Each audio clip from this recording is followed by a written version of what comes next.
Well, guys, that one was a heartbreaker. No big moment, no big home run. Uh, Blake Snell owned us there. All right, guys, let's decompress after this one here. Game one in the books. I'm Eric. This is the Miller Park Minute. We're going to talk some Brew Crew ball, whether it's painful or not tonight. Game one, best of 7. Still got 6 more games. We'll play again tomorrow night. Those are the positives. Let's talk about some key things here that we saw in this game that I think uh, won't be mentioned by the majority of fans. The Brewers tonight went 9 innings and gave up 2 runs. Yes, we gave up 7 hits, but we gave up 2 runs to the former world champions. That to me says it all. We gave up 2 runs and had a near comeback in the bottom of the ninth. Now, if we look at the start of this game, I mean, Blake Snell was dealing, and I know a lot of baseball fans or a lot of Brewers fans don't follow the game as a whole, and I will tell you that Blake Snell is by far one of the best pitchers in baseball. He's a starter, and he's played very well. I mean, the announcers didn't embellish any of his statistics, anything he's done, and he struck out everybody. 10 strikeout performance. Only hit allowed was Caleb Durbin, and Caleb Durbin is a gamer. These average Joes that we've got playing for this team, they really go out and try, and I don't fault him one bit for getting thrown out either. I don't fault him. Unfortunately, we couldn't get the follow-up hit together. That's what it comes down to.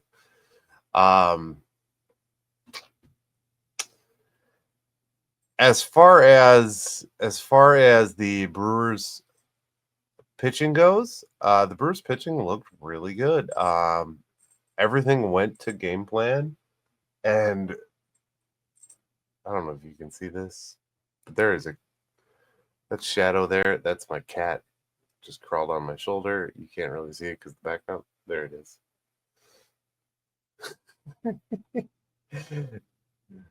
This is not professional, kitty. This is not a professional look. Okay. Anyways.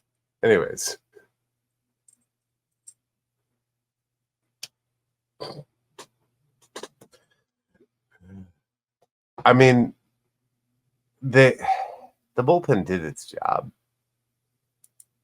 We just one home run. That's really what it came down to. If you look at Ashby went out and did his job. Priester went out and did his job. Patrick. I mean, they all did it. And to limit a team like the Dodgers to 2 runs in the first game is huge. Is absolutely huge. Unfortunately, it came down to the fact that we couldn't score enough runs. And bottom of the ninth was a little bit of a heartbreaker. Sometimes the ball doesn't fall your way. You don't get that hit. Would we have scored the run had that hit off the bat of Bowers? Would that have changed it? I don't know. At the end of the day, I don't know if that would have changed the outcome of this game. But, we were hoping for 2 bloops and a blast. We had the bases loaded, and we just couldn't connect. So, I mean, that's the way the cookie crumbles sometimes, guys. And I don't fault the Brewers one bit. I don't think they're awful. I don't think that we are out of this series, or we're going to be out of this series. I may go 7. It may go 7. It may come back to Milwaukee for a final game. But that's the beauty of home field advantage. Yeah, it didn't work to our favor tonight, but we stayed in this game. The one the one thing I really noticed about the Brewers tonight, or I should say about the Dodgers, um, the Dodgers infield is very good. We were not able to sneak those hits through like we had in the previous series against the Cubs.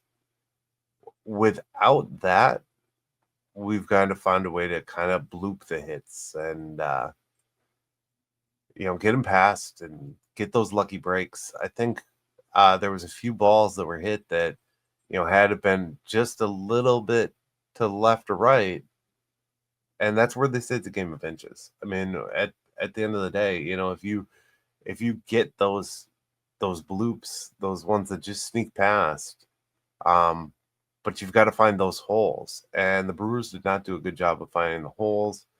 And like I said, I give it a little bit of credit to the Dodgers infield there. A lot of stuff didn't get out of the infield, and at the end of the day, that's where we need to better our game. I don't think we can't better our game. I don't think we won't better our game.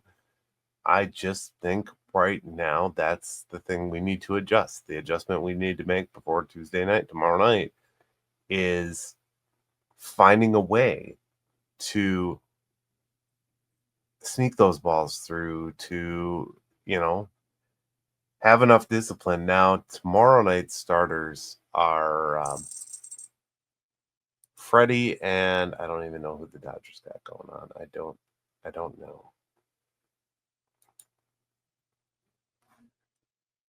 But Freddie for us needs to avoid the long ball. That's game 2 outlook. If Freddie can avoid the long ball and continue to dominate like he did during the regular season, yeah, his last outing wasn't the best. But if he can find a way, I don't know if you guys are going to these games. If anybody has gone to any of these games, I find these ticket prices absolutely crazy. I've been just kind of peeking, I guess, at each game here, and I'm like, gosh, it's wild to me. All right, so tomorrow night, Tuesday night, where's the dudes?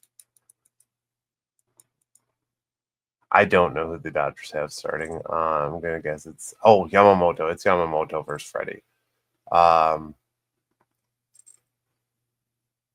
Mariners went up a game tonight, so Mariners are looking good in their series. Again, best of 7, guys. We don't know how long these series are going to go or what's going to happen.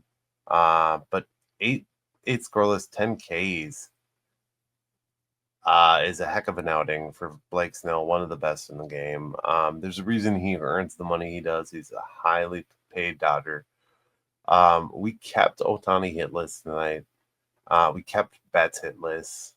We kept Kike Hernandez hitless. I mean, we kept the Brewers kept the Dodgers offense at bay. This goes without saying. The moment of the game, the highlight of the game, was the ball. Probably one of the weirdest plays you'll ever see in baseball, but the ball that was hit off the bat of Max Muncy and was a bobble at the wall, was almost a home run, but it was bobbled at the ball by Sal. That ball was then deemed in play because of the bobble.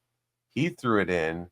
They got the force at home plate, and then Contreras basically just walked down to third to get the third out of the inning. It was weird, strange. Everyone was confused. But that was the play of the game. And that's the momentum that this team has, that they can pull off things like that and be, for Contreras to be that heads up on a play in baseball, that he knew that he just had to walk, essentially. I mean, he was walking fast, but get down to third, take the base, and that was the end of the inning. Other than that, a whole lot of scoreless baseball, 1-run game. Freddie Freeman did the damage as Freddie Freeman tends to do.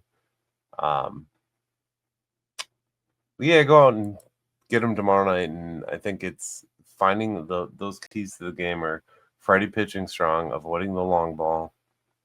Freddie is good when he avoids the long ball, and really Yamamoto is a tough pitcher, so they just got to get to him early, got to get him knocked out. I believe I don't want to. I mean, I can't say this with good confidence because I don't remember. I think we knocked out Yamamoto early in the season. Comment below if you remember that. I feel like we knocked him out in one of those 2 series we played. We played them on both sides of the All-Star break and swept them. So, God, I don't remember the score of that game. But I feel like we got to Yamamoto, so it's doable. It is definitely doable. Yamamoto has been dominant this season, but at the same time, he's been pulled at different times. So I'm hopeful. I'm very hopeful in this postseason here. And just because we're down 1 game in the NLCS does not mean that it is over. And I am not going to ever count this team out.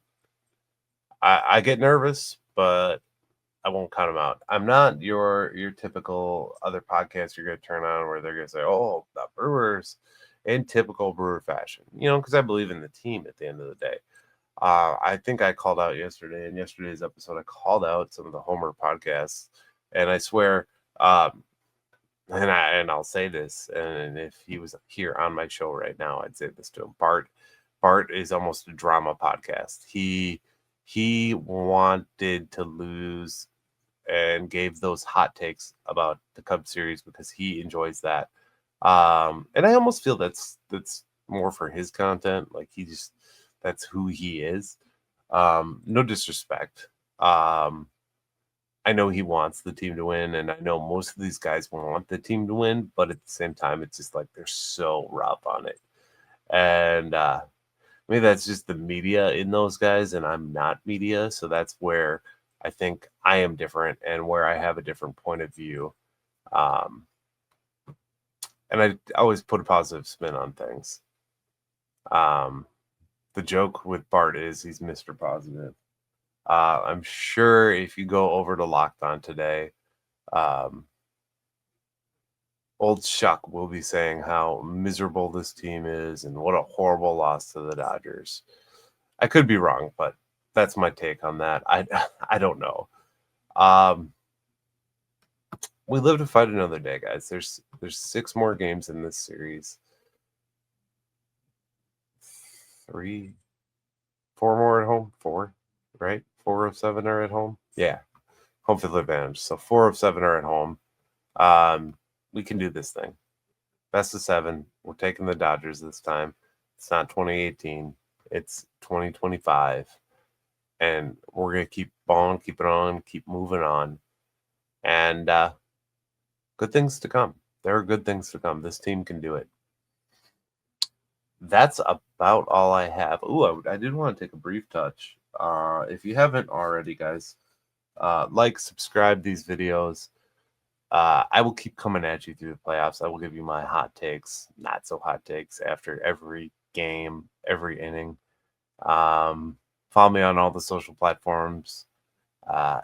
Miller Park Minute on everything except for X. We are Miller Minute, which is right down below there. I mentioned I was going to talk about why I went away. I think there's a certain level of burnout that comes with doing social media content and the grind of doing this on a regular basis. And I've never lost faith in this team. I've watched every game this season, but I just didn't post the content. I didn't have the conversations because at the end of the day, I was tired. And I just listened to so much of this stuff, and I'm like, gosh, it's like a lot of these guys are just so negative. Albeit we were the best team in baseball for 162 games. Not all of them, obviously, we were the best, but it was tough, and it took a little bit of postseason magic to get my juices flowing and to get me to want to be able to report content again. And that's just me being honest. I enjoy it. I enjoy all the conversations I have with every Brewers fan and every fan of this show that I talk to. So don't ever think I went away and disappeared for just no reason. It was with good reason. Sometimes life just takes a little bit out of you and you have to take a break. And I took a break and now I'm back, and we're gonna be back on the daily through the postseason and probably beyond. There's a lot of good things going on with this Brewers ball club, and I'm here to cover them. Your 2025 NL Central champions, best team in baseball for 2025, and we got 6 more games of this NLCS. So let's see where this thing goes, guys. We fight again tomorrow. We'll get them. We'll get them. As always, guys, remember to like, subscribe, share it with a friend. We will catch you in the next episode tomorrow night after Game 2, where we're coming back. We're coming back tomorrow. So thanks for watching. As always, guys, like, subscribe, and go Brewers.